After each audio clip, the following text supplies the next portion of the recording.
For me, I think leaving the game and being involved in the game, the short answer is it's taught me everything. I think, how to live in a locker room, how to be a brother, how to be a father, how to be a teammate, how to be, have somebody's back, all of the things that kind of come with that. But first and foremost, you learn how to handle adversity and you learn how to be a good teammate through that adversity, which I think is, first and foremost, a very transferable skill as you continue to move on with things throughout the rest of your life. It takes something a little more to lead with impact. I'm Lisa Nichols, author of Something Extra, and this podcast was inspired by our daughter Allie, whose additional chromosome has shaped how I see people in leadership.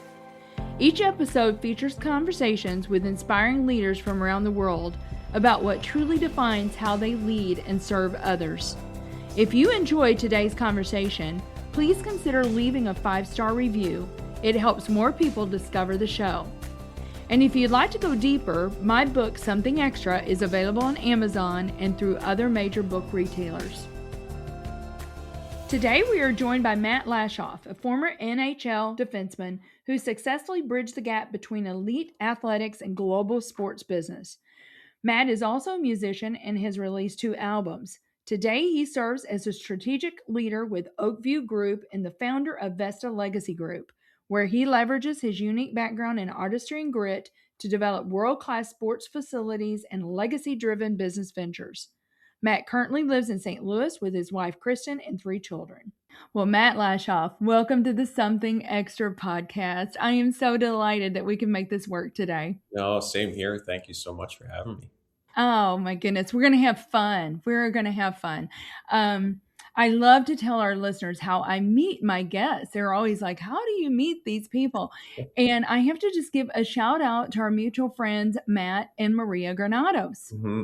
Yes, they're the best. They are the ultra connectors, and obviously, 2 of the most faith-based, amazing people that we have in our lives. We're lucky enough to call them friends, and obviously involved in a lot of different things going on in our lives with them and their families, and so fortunate to call them friends. So amazing. Obviously, they always do this. They always make Clash of Worlds, which is awesome.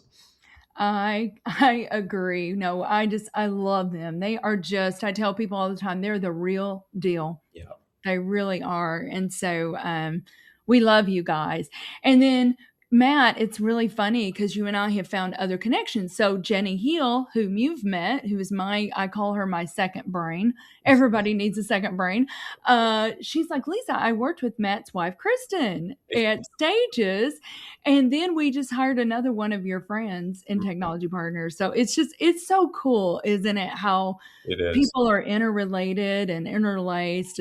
I think it's beautiful, honestly. It absolutely is. I mean, I think we live in a special community here in St. Louis. And, me being an outsider and coming into it's been a unique experience just to kind of, embed myself in and see like past lives start to clash in me from a sports angle, and then outside of it and whatnot. It's been an amazing experience, and definitely a special place and special people for sure.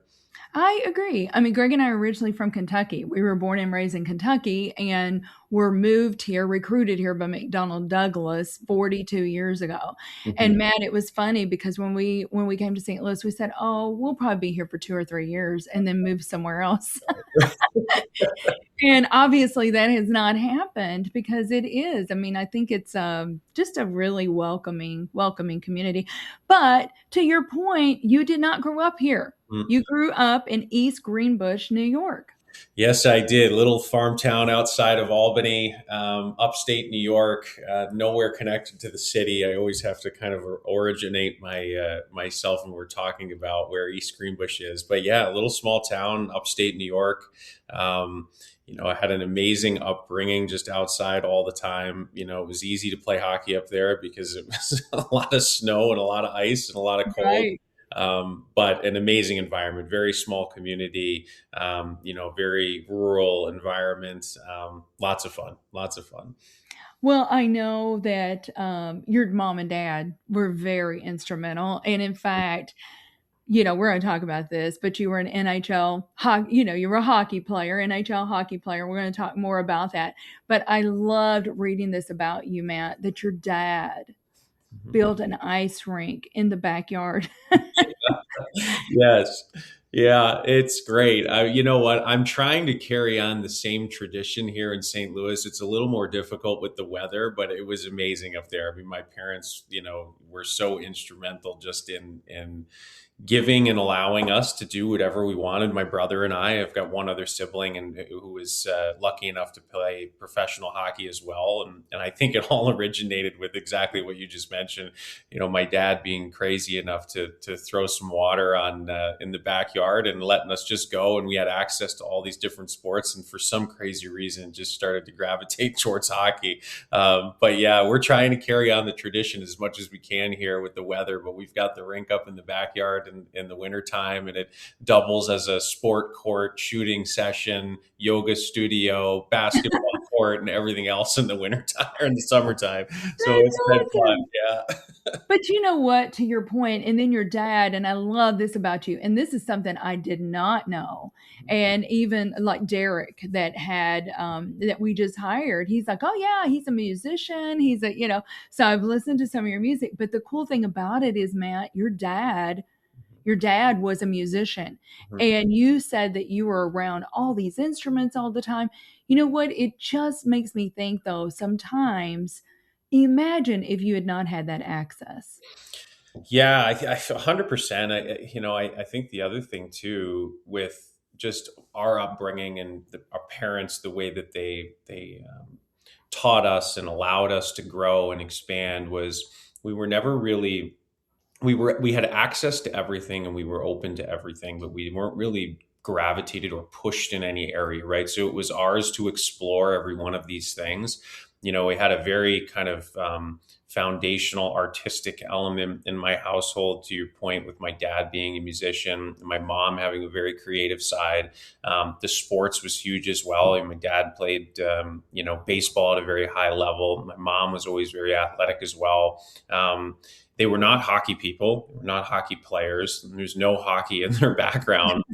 But we were just in an environment growing up where, like I said, it was very rural. There wasn't much to do. And we had access to, everything from a sporting perspective and an artistic and music perspective. And we were supported very heavily in that nature. Like you said, my dad was a musician. He played in, garage bands and bar bands for a very long time. So I was around that from the beginning, sitting on amplifiers and seedy old bars and watching my dad play late into the night. But it was amazing. It was and it grew to be an awesome outlet for me through my entire life, right? Just from a writing and a creative outlet perspective, and then obviously an outlet away from what ultimately ended up becoming my day job for a little bit, which was professional sports. So yeah, an amazing environment and upbringing, just to have access and just to be, allowed to grow in these lanes that we ended up gravitating towards. Hmm. Well, and we're going to talk about that, but I know you're really involved in the community and mentoring and that sort of thing, Matt. And, um, it does make me just thank goodness, more children need access. Mhm. It's access, right? Because you don't know what could be unlocked in them if they have the access to, all of these things. But I love that. So, you left home at the age of 14.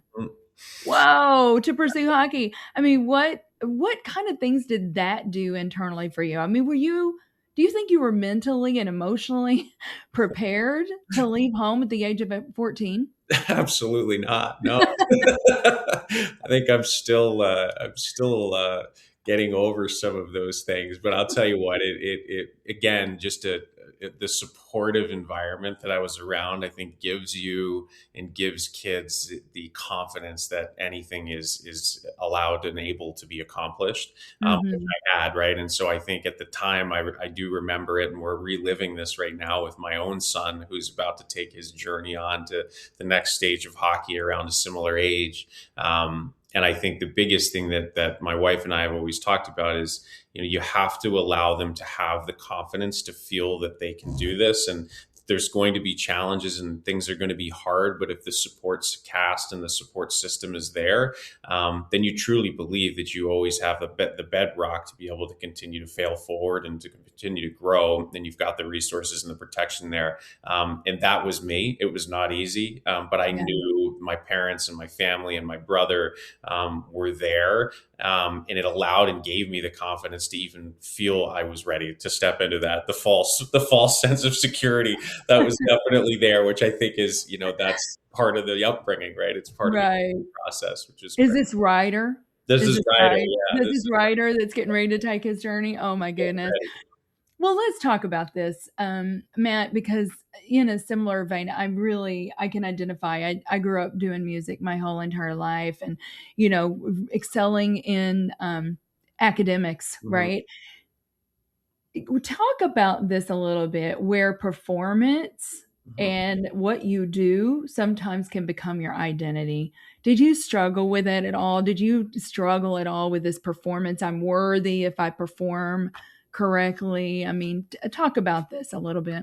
Yeah, 100%. I think, it's super interesting. I think going through it now as a parent, and seeing it from 50,000 feet, from a little bit Mhm. of a different landscape. And, you realize how much you learned. And I joke with a bunch of the players, that I talk to, former teammates and whatnot now. I'm like, if we could only zoom out in the middle of all of this, I think all of the chaos and the stress and some of the pressure that we end up putting on ourselves would, be viewed in a very different light. But to your point, I think any athlete at a certain stage of their growth within that sport reaches a precipice of when your performance is very tied to how you're feeling on a day-to-day basis. It's not, or at least it should not be, and I think is a problem in youth sports now today, is it should never touch even remotely close to that when you are growing up and playing these sports. And truly the goal is that it never gets to that level, even when you're playing professional, because and getting paid for it, because then you're playing free and you're playing for the passion of the game, and you're allowing Mhm. things to ultimately transpire the way that they need to. But naturally there's different pressures that get put on it, and you're in an environment that is constantly judged from every different angle and in every different way, shape, or form. And those pressures and that stress end up falling on you. And really the most detrimental piece of it, and I think any athlete is ultimately always been there, is predicating your performance on who you are as a person. Yes. The goal is how fast can you get out of that, and how do you accomplish being able to get to the other side of that, that mountain, if you will. So it's a struggle with every athlete, I would say, and every high performer ultimately, right? Is how do you battle that mentality of what does your performance mean, and how do you ultimately accomplish the goals that you're trying to accomplish. Yeah. No, I could not agree more. And to your point, it's not just athletes. Yeah. Any high performer, it's like, oh, this is who I am. Well, no, this is what you do, Right. but it's not necessarily who you are. And so, I don't think people probably, most people don't really understand, like, at your level. I mean, I think you were first round draft pick by the Boston Bruins, and this is about what, 2005, 2006, Yep. something like that, Matt. Yeah. You know, I mean, tell me about that moment. Tell Mhm. me about that moment when when you found out that you were drafted. I mean, Mhm. how did you feel inside?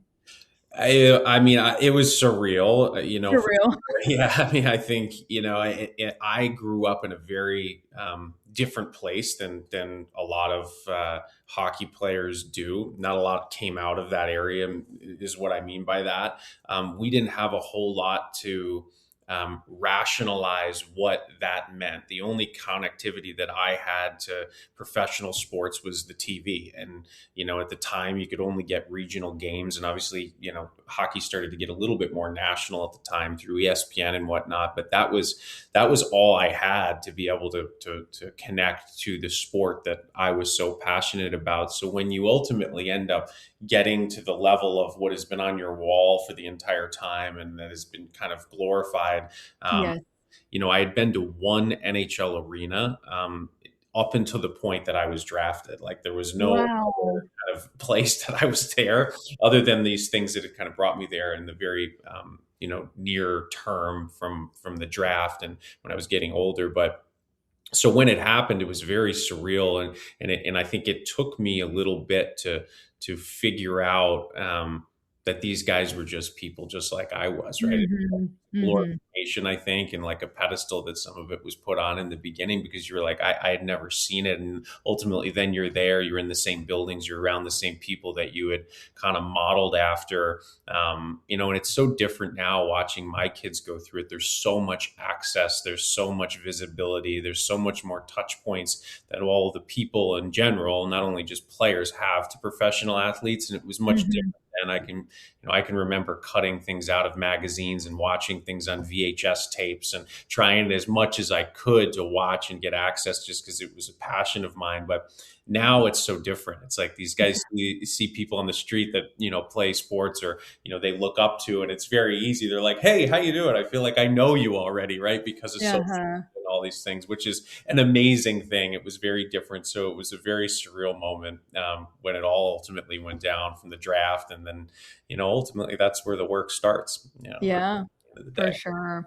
Okay, so listen, you're a first for me to have an NHL player on my podcast. I've had professional baseball players, I've had musicians. I've not had a player, but I have to ask you this, and I know, I mean, I could surmise all sorts of things, but I'd love to hear it from you. What did hockey teach you about discipline and the character that you are even implementing today and what you're doing with Vesta and Oakview? And, you're on an entrepreneurial journey now. I'm thinking, my gosh, Matt, you're like NHL musician. You've got albums out. you're, you're an entrepreneur. I mean, that's really cool. I mean, you're kind of a triple threat. But what did it teach you? Like learning hockey and playing at that level. You know what? I think that the simplest thing, and this may be the simplest way to put it, is I think you learn through hockey to execute and to continue to move forward when things are at their most inconvenient times. Mhm. First and foremost, to learn to skate is one of the most non-rational things anyone can ever do. And when you learn it in the beginning, no matter who you are, you fail immediately. Everyone fails immediately when they start to learn how to skate. So it becomes this mental callus, I believe, that is built at a very young age, which is why I'm such a big proponent of hockey, just in general, for all kids to learn, right? I think there's two things that I always talk about with young kids. It's, play hockey and learn to do it, learn to skate, learn to get on the ice because you build this mental callus, and then do gymnastics because you learn how to move your body. So I tell all these guys, all these kids, these things just in general, because I think it builds the bedrock of your ability to handle and push through adversity and be resilient at a very young age. And you can start it when you're at a later age or whatnot, but that is what you start with from a hockey perspective. And I think our sport, and any sport for that matter, and now kind of transversely what I'm doing now, you learn to live in a comfortable place when things Mhm. are at their most chaotic. Mhm. Because nothing is easy from a sporting perspective in hockey, from a training perspective and or otherwise, and it really kind of sets you up, I think, for or has set me up from a learning development perspective on how to handle adversity at their highest moments and at its highest levels, right? So for me, I think leaving the game and being involved in the game, the short answer is it's taught me everything. I think, how to Mhm. live in a locker room, how to be a brother, how to be a father, how to be a teammate, how to be, have somebody's back, all of the things that kind of come with that. But first and foremost, you learn how to handle adversity, and you learn how to be a Right. good teammate through that adversity, which I think is, Mhm. first and foremost, a very transferable skill as you continue to move on with things throughout the rest of your life. Exactly. Well, it's resilience. Yeah. That's the word that just keeps popping in my mind, because Matt, here's the thing, that old adage that says you're terrible at everything until you're not. Right. Right. I think sometimes people look at people that have accomplished a lot and go, wow, look at that. But you know what I talk about? I talk about the iceberg. Yeah. Only 10% of the iceberg is above the water 100%. level, right? The other 90%. And so people don't see that piece. But yeah, you're terrible until you're not. I'll tell you a funny story. So I did ballet and dance my whole entire life. Like I started when I was 4, all the way through high school. And we in Kentucky, we did not have, where I grew up, we didn't have an ice rink. But I told you I was very involved in music. And so our choir got invited to, I can't even remember now, but some sort of performance in Chicago. Mhm. So our choral director's like, I'm going to take everybody, you guys all ice skating. And it was so funny, Matt, because I had all my friends go, oh my gosh, Lisa's going to be so good because she does ballet and blah, blah, blah. I was the worst person on my ankles were so weak that my, feet turned in. I never did get the hang of ice skating. But everybody it was a lot of pressure because everybody's like, oh my gosh, You're Lisa's going to gonna be be, the best. Yeah. yeah, she's gonna be so good at it, and I was the worst. It was terrible. But yeah, I agree. Ice skating is hard. It's hard. Right out of the box. It's hard. Yes. All right. Well, let's move on. I want to talk a little bit about your music and then kind of get into more like transition and what you're doing today. But you I laughed because you said you and your brother would like skate in this backyard ice rink until it got dark. Mhm. Then you would come in and you would start playing the guitar Yep. and coming up with riffs and stuff on the guitar. No, really not much television. I mean, you were very intentional at a very young age, Matt, about doing things that were going to move you forward. But I mean, you've recorded 2 albums now. One's called Living on Heart. you know, there is a vulnerability, isn't there, about putting any kind of art out there because, I wrote my first book that came out in September. And I mean, I just know the angst because you're like, what if you Yeah. put it out there and people don't like it? I mean, how did that stretch you? It stretched me quite a bit, and I'll never forget this. It was kind of going through, the early days of my hockey playing career, and music had always been an outlet for me, right? Like we talked about Mhm. earlier, my dad was a musician. It was the thing that I could kind of reclude into, and release emotions and whatever it might be with all the rest of the things going on in my life. Um, and I think it's always been something for me that's been able to be that release point, and the element within my life that I've been able to kind of go into. But the fear of actually putting it out there is a totally different thing. And like I said, I'll never forget what one of these guys told me when I was young into my playing career, and he said, "Leave life exhausted. Do everything you possibly can do that pulls you, Oh, that you were pulled towards." Right. And I was playing like kind of one of these interview things, playing music that they found out that this was a hidden talent of mine with the Bruins, and they asked if I would do something on what was at the time the Nesson network. And I'm like, oh yeah, like no big deal, like that sounds like fun, completely out of the box, and I was yeah. scared to death to do it. But ended up doing it, and it got picked up by a Bruins fan in Los Angeles who was also a music producer. And again, going back to that old adage of leave life exhausted, just kind of go at like see where things go. Um, Mhm. I got an opportunity. He said, "Hey, would you want to come out and meet a couple people throughout the music world? And how serious are you about this? Are you passionate about it?" I didn't know how serious it was. What I really loved, and I found out that I really loved writing. I really loved songwriting. It was that Mhm. outlet. It was not the performance piece of it. It was not being on stage. It was not getting in front of lights in a different way. It was the songwriting element of it, the storytelling, the connective tissue to what was going on in my brain, which at the time, most of the times, it's pretty much a big pile of spaghetti. So that was my way to get it out there, right? Uh, Right. And honestly, it's the journey kind of started from there, and amazing things happened, from a person perspective and a networking standpoint. And I've met some of the most amazing people in my life from a music standpoint by just saying yes and just falling forward with it. I'm not the greatest musician of all time. I'm not the greatest songwriter of all time. I love it. I feel like I can connect with people through it at times when the stars align. But I was able to go in and meet some of the most amazing musicians that we've all listened to on records and songs and albums throughout the history of music, which was amazing. Mm-hmm. But also meet those same people that they were kind of teaching me lessons in their world and what they had gone through from a music standpoint, to be able to transfer that into what I was doing on a day-to-day basis from a hockey standpoint. So it was an amazing environment to be in and to grow in. So what I would do, I would play hockey during the season, and then I would write songs in the summer, and I'd go to Nashville and I would sit in the songwriting room on Music Row and meet with artists and meet with songwriters and then train in between that. And then I would go back for the hockey season. So it was a pretty wild existence for a number of years. Yeah. And I still talk to most of those people today. They're great friends. And it's an amazing industry.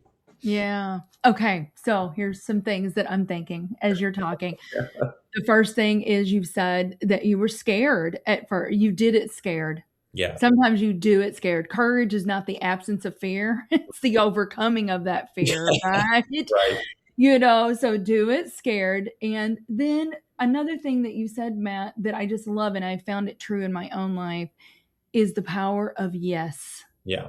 The power of yes. I mean, because I know, and I've got stories where we've said yes to things. And if we had not said yes to those things, we would not have met the amazing people that we have met. We wouldn't have had the experiences. Now you have to, I'm going to balance that with this caveat. You got to protect your yes. Mm-hmm. You got to protect it, but don't not do something just because it feels uncomfortable or you're scared of it. 100%. I think one of the biggest things that people in general, and I've been in this stage a million times over, we all are, and I think there's always a constant reminder that's necessary, is we always feel the need or the necessity to feel like we need to be completely ready, completely confident, or completely clear in what the next thing is before we say yes, before we take the chance. To your point, I love what you said just about protecting your yes, because I think you have to, make sure that environment and those things are feeding what you feel is most important, and that you're being called to that thing. Yeah. And that's important, not to just run around and say yes to every meeting and say yes to everything. Yes.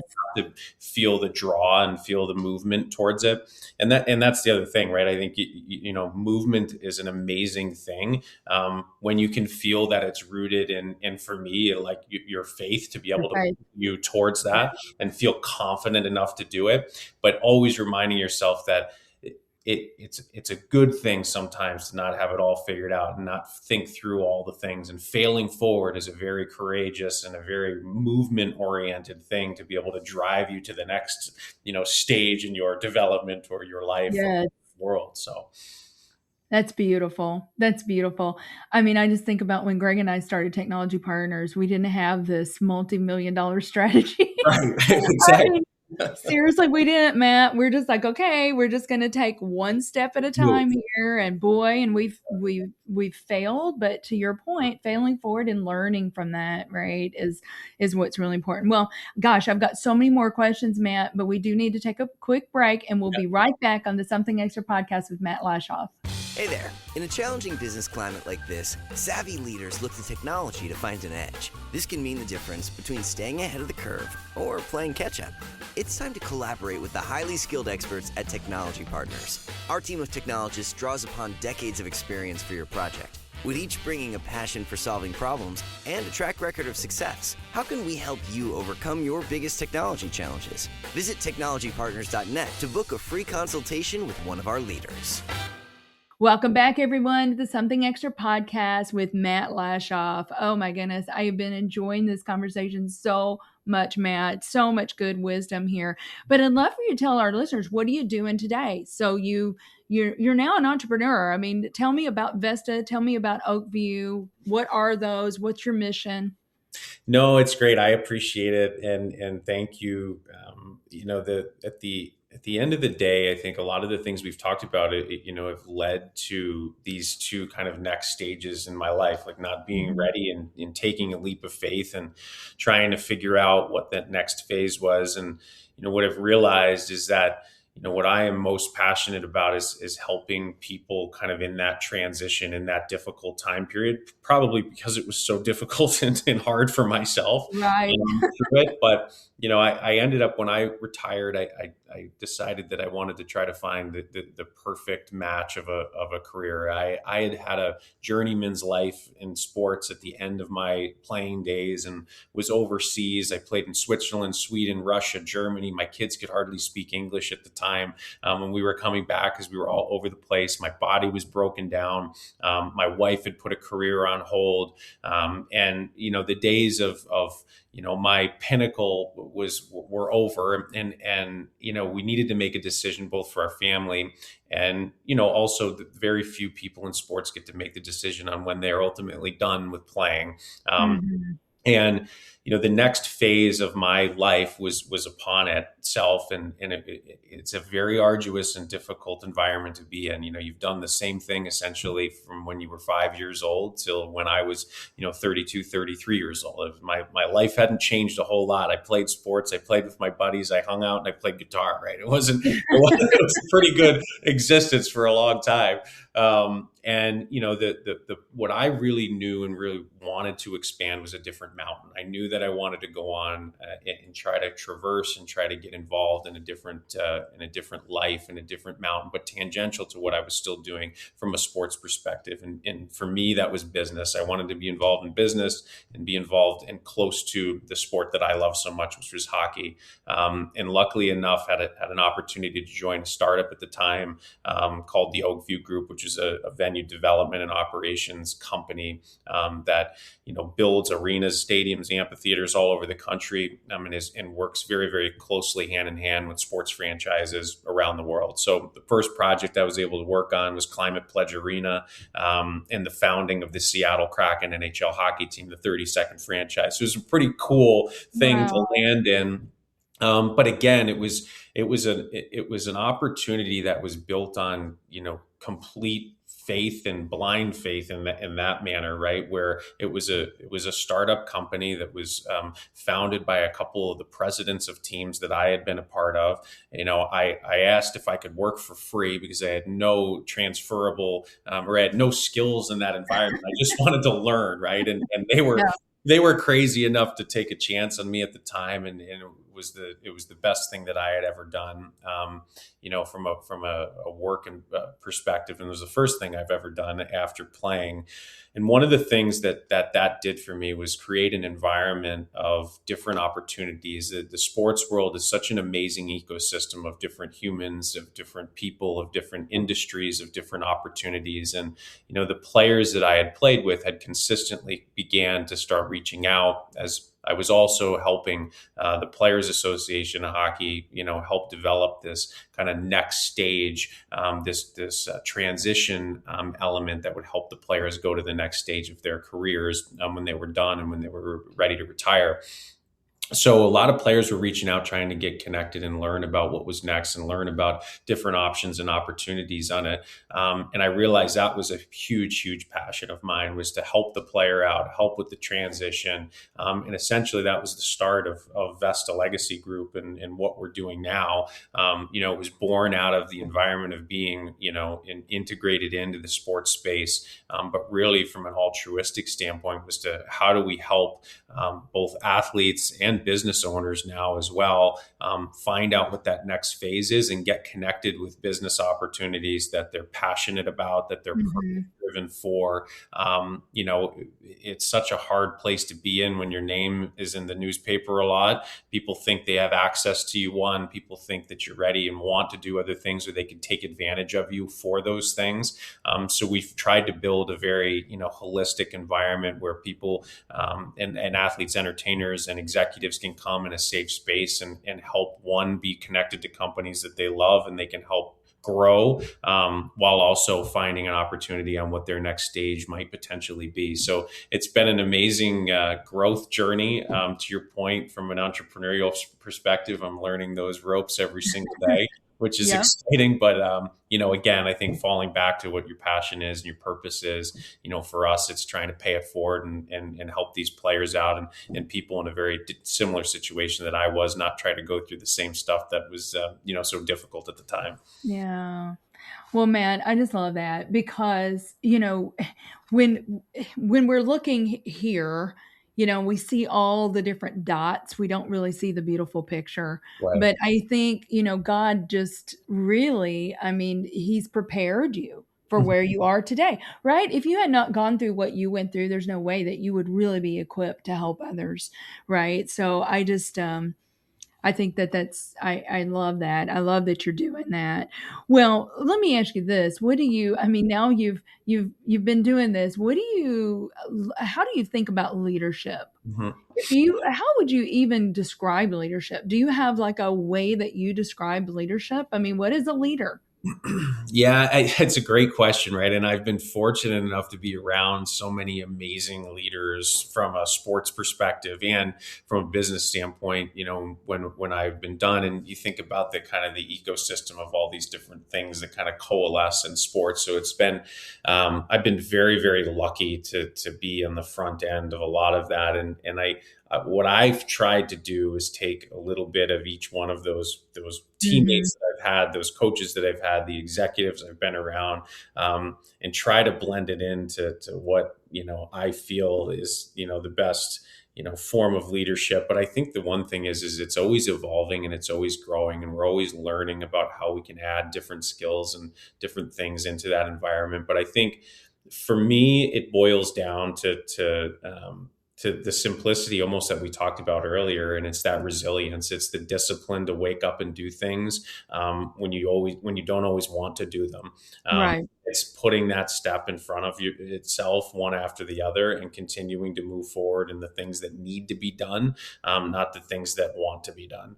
um, Yes. and I think if you can do that from a consistent basis, whether it's hockey and you're waking up and you're getting the reps in, and you're watching the video and you're talking to the other teammates and you're learning about what the other teams are doing, or it's business and you're scouting on what your competitors are doing, you're teaching your employees, you're being a supportive individual that's there, you're getting the grunt work done.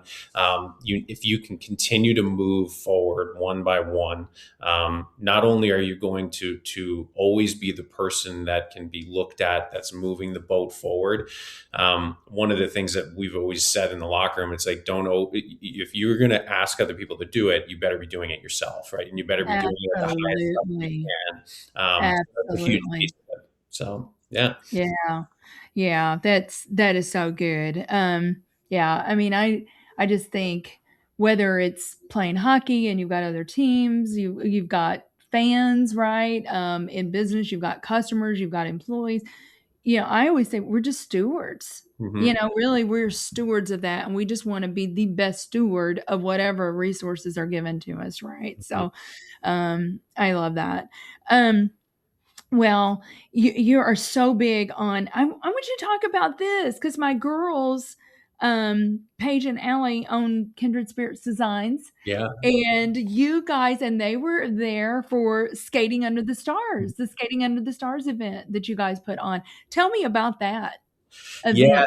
event. It's it's been an amazing journey with that. My wife, who is, to your point, my second brain, most of the time my first brain too, is, obviously the most amazing champion that we have in our house. I mean, she is the real leader, I feel like, underneath our roof for everybody that we have, not only our family, but otherwise.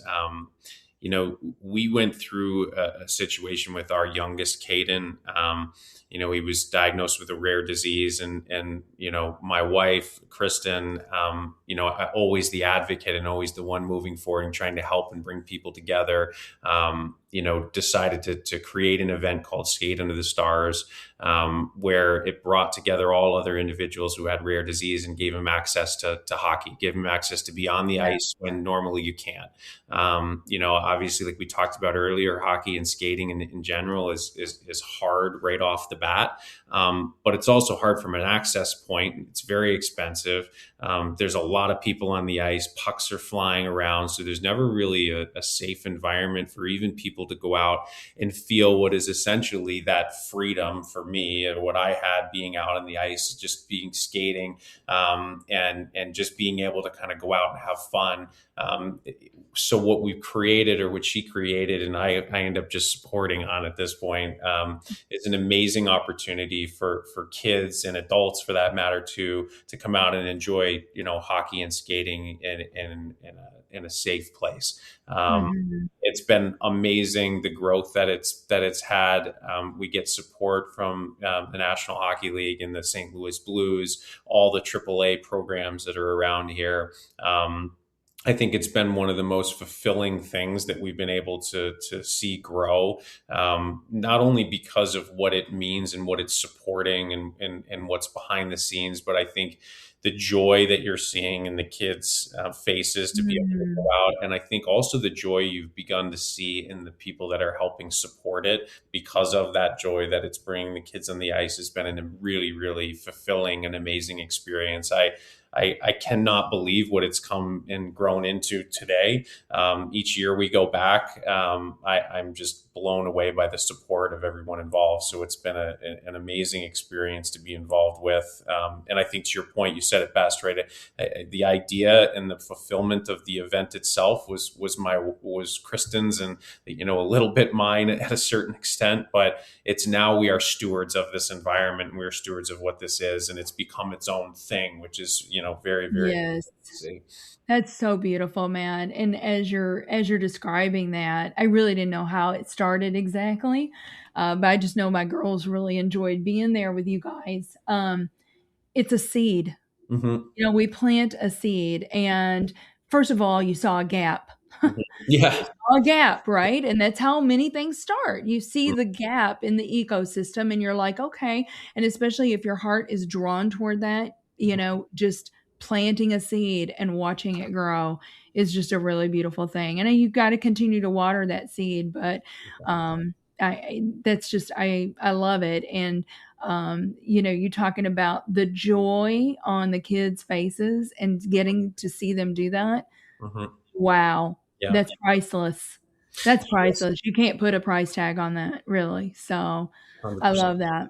I love that. Well, let's talk real quick about your faith. And then I have just a few little lightning round, and then we're going to talk about something extra.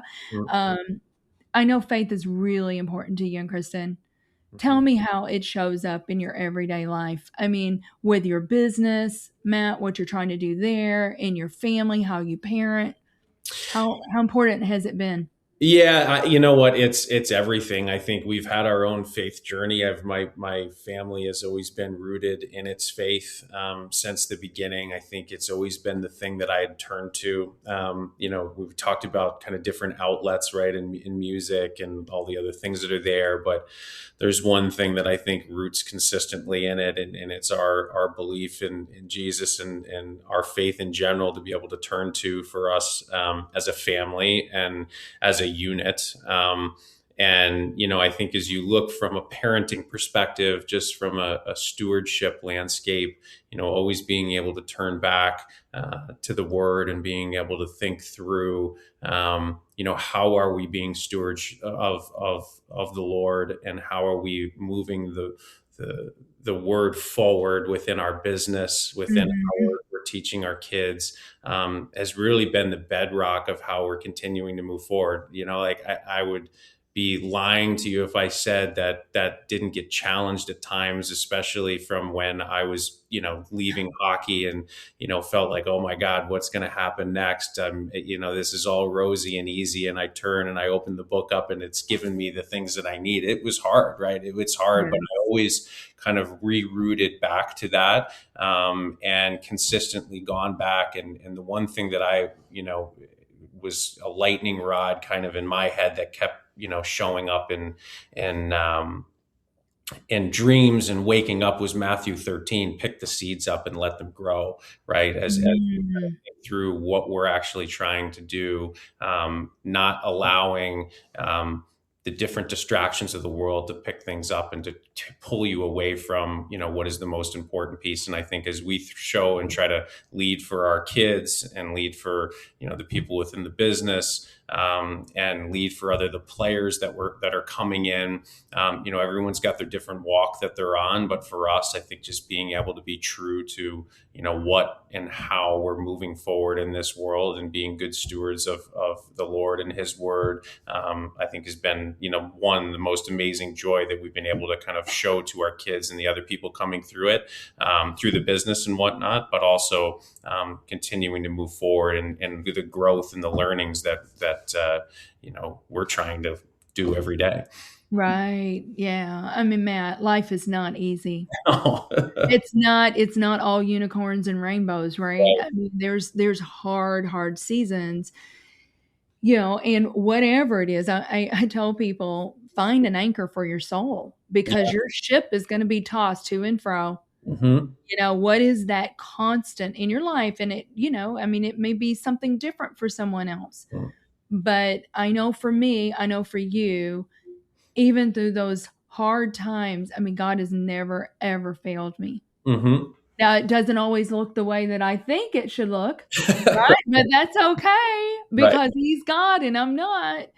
Right. But yeah, I mean, He has never failed me yet, and it's constant that He doesn't change, Mhm. which, everything else in the world seems sometimes like shifting sand. A hundred But percent. I think you nailed it too, right? Just being open to the acceptance of the forms that it's coming in, right? I think that's the yes. biggest thing. And, as you talk through leadership and you talk through, the faith journey, of just what is next, to exactly what you said, the biggest piece is being open to accepting it. And exactly like you mentioned, it doesn't always come in the ways that you were expecting or thinking that it's going to come. So that's why you got to stay open for it to Exactly. be ready. Yeah, we could do a whole podcast on that. Well, I'm gonna skip my Yeah. lightning rod questions. I may ask you, I wanted to talk about habits and like daily routines and all that, but we're Yeah. running out of time. This is called something extra. Mhm. So, man, I ask every guest, what do you believe is the something extra that every leader needs? What would you say it is? I think we've talked about it a lot. For me, it's the resilience. It's building. Resilience. Yeah. Yeah. Yeah. I think it is. I think resilience can get wrapped up in a lot of different things, right? Your faith, discipline, all of the things that you're leaning back on, to what is next. But again, I think as we talked about it before, um, just being able to wake up and do the things that need to be done and not that want to be done, I think is the most important thing from a leadership perspective, that anybody, can have. And it's the one thing that you can control. The one thing you can control is going up and doing the things that need to be done, not what everyone is saying, not what other people are doing, not what people are talking about. And I think, that's the one thing that sports shows you in spades. There's a lot of noise. Mm. A lot of things being talked about, and you have to do a really good job. And if you see the best teams and the best environments out there, they do a very good job protecting that environment and keeping that environment a very positive, growth oriented one, where everyone in that room, and for me at the time it was a locker room, and for other people it's a boardroom, feels supported in what they're trying to accomplish. We're all trying to win, or we're all trying to get to the next stage, but we need everyone to kind of do their job, if you will, and pull them along. That's good. That's Good. good. And that resilience piece is a huge part of it, right? Because things aren't, to what you mentioned earlier, they're not going to be, rainbows and sunshine all the time. And Right. you have the purpose and the drive to go forward. You're going to have the discipline and the resilience to get up and wake up and do the things that need to be done for, your mission that has to align with the greater mission of what we're all trying to accomplish within the room. So, I think when in doubt, it's, we always tell the kids, hard things are coming, no matter whether you like it or not. Hard things. Right. What are you going to do when things get hard? And you Yeah. have to have the tools, the resources, and ultimately what it boils down to, the resilience, to continue to wake up and show up, more importantly, and move to the next step. So good. So good. So wise, Matt. Hey, listen, thanks so much for making the time. This has been so much fun. And I know that this is going to help our listeners. So I just appreciate you spending this time with me and sharing your wisdom. And yeah, there's a lot of catchphrases that I'm going to take away from you. So I appreciate your time. Thank you so much. Have a great rest of the day. Thank you for having me. Appreciate it. Something Extra with Lisa Nichols is a Technology Partners production. Copyright Technology Partners, Inc. 2019. To learn more about this week's guest, check out the show notes at tpi.co/podcast. If you enjoyed this episode, consider leaving us a review. Thank you for listening to Something Extra.